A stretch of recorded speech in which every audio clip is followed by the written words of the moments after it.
스바냐. 이 마인드맵의 줄기를 따라 시계 방향으로 스바냐 선지자가 외치는 음성을 함께 들어보도록 하겠습니다. 스바냐 강의한 여호와의 날, 두려움을 넘어 기쁨의 노래로 도입, 왕족 선지자가 전하는 최후 통첩. 여러분, 안녕하세요. 오늘 우리는 구약 소선지서 중에서도 아주 강렬하고 입체적인 메시지를 담은 스바냐서를 함께 나누어 보려고 합니다. 여러분, 혹시 성경의 예언자들 중에 왕족 출신이 있었다는 사실을 아시나요? 스바냐 1장 1절을 보면 그의 족보가 아주 길게 나옵니다. 그는 남유다의 선한 왕이었던 히스기야의 현손, 사대손입니다. 즉, 왕족의 혈통을 가진 엘리트 예언자였죠. 그는 요시야 왕이 종교개혁을 본격적으로 단행하기 직전 가장 어두웠던 영적 과도기에 활동했습니다. 스바냐서의 핵심 키워드는 단연 여호와의 날입니다. 이 날은 불의한 세상을 향한 하나님의 서슬퍼런 심판의 날인 동시에 하나님을 경외하는 자들에게는 구원과 축제의 날이기도 합니다. 오늘 이 마인드맵의 4가지 큰 줄기를 따라가며 온 세상을 휩쓰는 심판의 폭풍이 어떻게 우리를 향한 하나님의 사랑 노래로 바뀌는지, 그 신비로운 반전을 함께 목격해 봅시다. 첫 번째 줄기, 여호와의 날, 창조의 역순으로 임하는 심판. 1장. 이야기는 충격적인 선언으로 시작됩니다. 1.1 모든 것을 진멸하리라. 1장 1절에서 3절. 하나님은 말씀하십니다. 내가 땅 위에서 모든 것을 진멸하리라. 1장 2절. 사람과 짐승뿐만 아니라 공중의 새와 바다의 물고기까지 다 멸하시겠다고 하십니다. 여러분, 이 목록을 잘 보세요. 창세기의 창조 순서를 거꾸로 뒤집어 놓은 것 같지 않나요? 죄로 오염된 세상을 다시 백지 상태로 되돌리시겠다는 하나님의 단호한 재창조적 심판 의지입니다. 1.2 예루살렘의 배교와 혼합주의. 1장 4절에서 9절.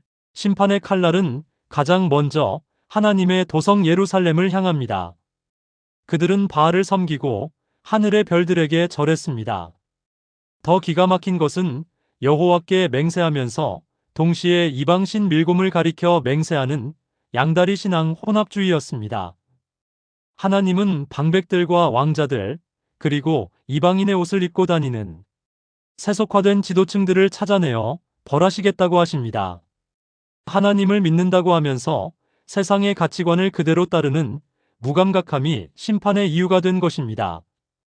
1.3 안일함에 대한 경고. 1장 10절에서 18절.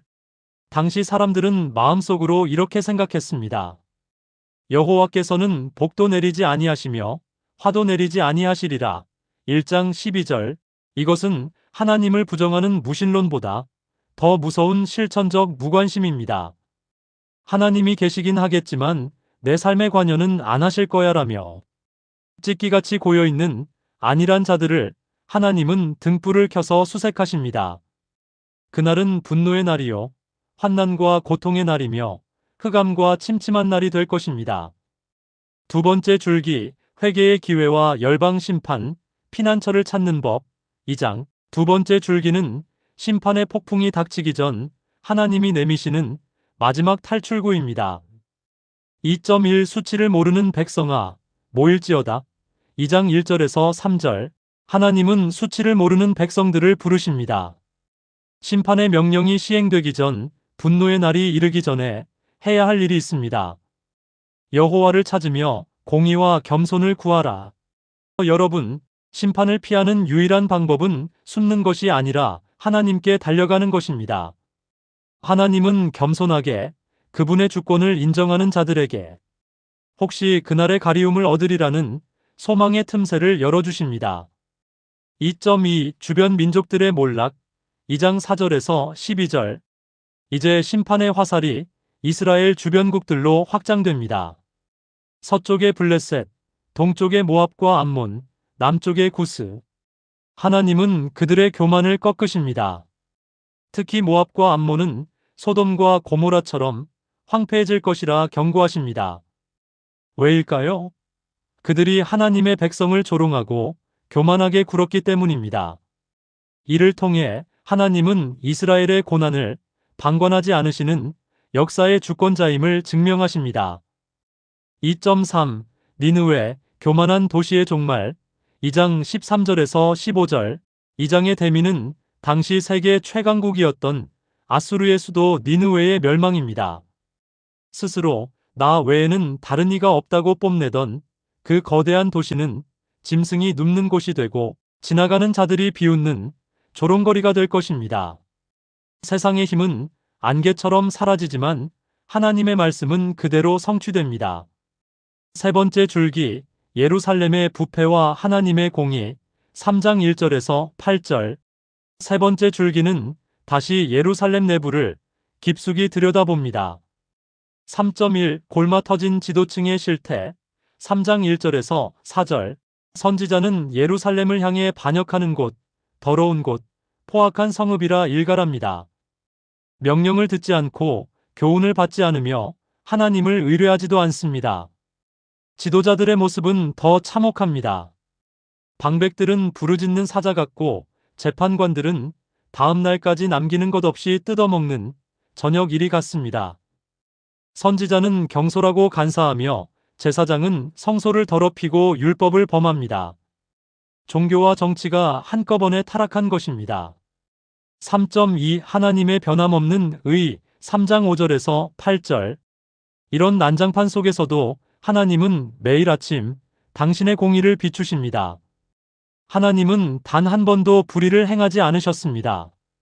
하나님은 주변 민족들을 심판하시는 것을 본보기로 보여주시며 유다가 교훈을 얻길 바라셨지만 그들은 오히려 부지런히 더 악을 행했습니다. 결국 하나님은 결심하십니다. 내가 일어날 날을 기다리라. 내가 모든 민족과 나라들을 모아 나의 분노를 그들 위에 쏟으리라. 온 땅이 하나님의 질투의 불에 삼켜질 것입니다. 네 번째 줄기, 회복의 대반전. 너로 인하여 즐거이 부르시며. 3장 9절에서 20절. 마지막 줄기는 스바냐서의 백미이자 성경 전체를 통틀어 가장 아름다운 사랑의 고백입니다. 4.1. 입술의 정결과 남은 자의 탄생. 3장 9절에서 13절.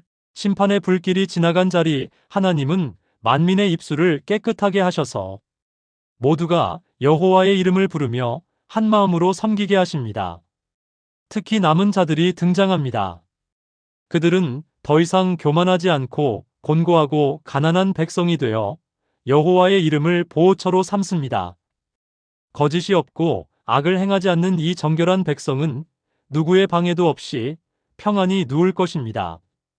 4.2. 시온에 따라 노래할지어다. 3장 14, 15절. 분위기가 완전히 바뀝니다. 선지자는 외칩니다. 시온에 따라 노래할지어다. 이스라엘아 기쁘게 부를지어다. 왜 이렇게 기뻐해야 하나요? 하나님이 형벌을 제거하셨고 원수를 쫓아내셨기 때문입니다. 무엇보다 이스라엘 왕 여호와가 너의 가운데 계시니 내가 다시는 화를 당할까 두려워하지 아니할 것이라는 임마누엘의 약속이 주어집니다. 4.3. 하나님의 사랑 노래. 스바냐 3장 17절. 여기에 우리에게 너무나 익숙한 구절이 나옵니다. 너의 하나님 여호와가 너의 가운데에 계시니 그는 구원을 베푸실 전능자이시라. 그가 너로 말미암아 기쁨을 이기지 못하시며 너를 잠잠히 사랑하시며 너로 말미암아 즐거이 부르며 기뻐하시리라. 여러분 상상해 보세요. 전능하신 하나님이 보잘것없는 나 한 사람 때문에 기쁨을 못 이겨 어쩔 줄 몰라 하십니다. 그리고 우리를 보며 노래를 부르십니다. 이것이 바로 심판이라는 혹독한 겨울을 뚫고 피어난 하나님의 진심입니다. 4.4. 명성과 칭찬을 얻게 하리라. 3장 18절에서 20절. 마지막으로 하나님은 흩어졌던 자들, 쫓겨났던 자들, 근심하던 자들을 다 모으십니다. 그들에게 수치 대신 명성과 칭찬을 얻게 하시고 마침내 그들을 고토로 돌아오게 하십니다. 내가 너희 목전에서 너희의 사로잡힘을 돌이킬 때에라는 약속으로 스바냐서는 웅장하게 막을 내립니다. 결론, 오늘 우리를 향한 스바냐의 메시지.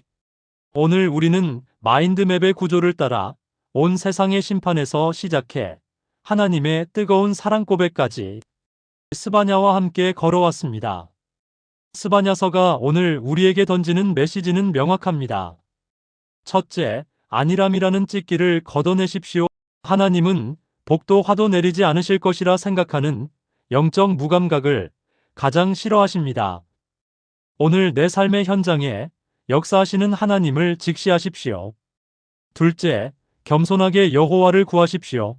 세상의 성벽은 무너지지만 하나님의 이름을 피난처로 삼는 자는 반드시 가리움을 얻습니다.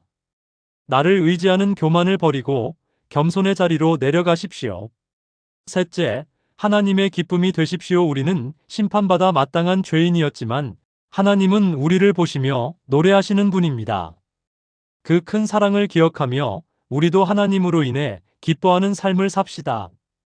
여러분의 일상은 지금 어떤 날을 준비하고 있나요? 혹시 세상의 화려한 옷을 입고 하나님을 잊고 있지는 않나요? 이 마인드맵의 구조를 가슴에 새기십시오. 하나님은 오늘도 여러분의 이름을 부르시며 말씀하십니다. 두려워하지 말라. 내가 내 곁에 있다. 나는 너 때문에 정말 행복하단다. 그 신실하신 사랑의 품 안에서 매일의 삶을 감사의 노래로 채워가시는 복된 성도님들이 되시기를 간절히 축복합니다. 경청해 주셔서 감사합니다. 구독과 좋아요 부탁해요.